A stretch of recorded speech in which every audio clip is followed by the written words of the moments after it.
Bonjour. Caroline, les Européens se retrouvent aussi pour réviser en quelque sorte leur position, leur géopolitique après la rébellion des hommes de Prigojine.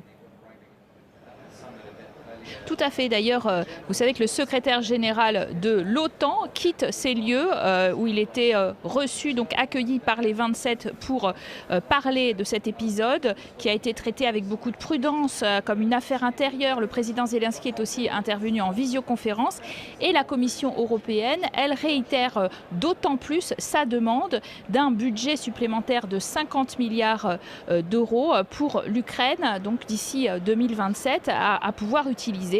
C'est toujours le Premier ministre hongrois Viktor Orban qui s'y oppose en arguant qu'il ne sait pas où iront les fonds et si ça n'ira pas dans les salaires de la bureaucratie européenne.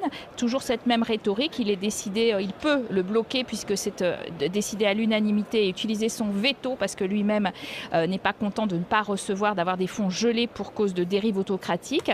Mais d'un autre côté, il y a un autre camp, c'est la Pologne et les Pays-Baltes qui, eux, considèrent qu'on n'en fait pas assez.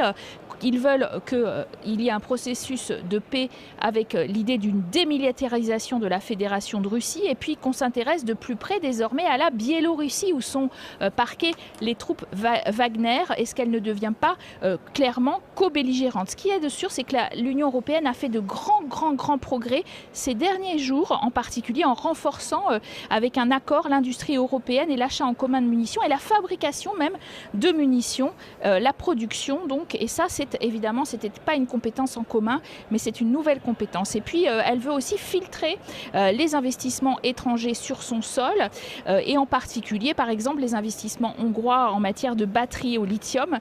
Eh bien, ce sont des investissements chinois. Et là, il faut bien regarder à préserver sa souveraineté nationale,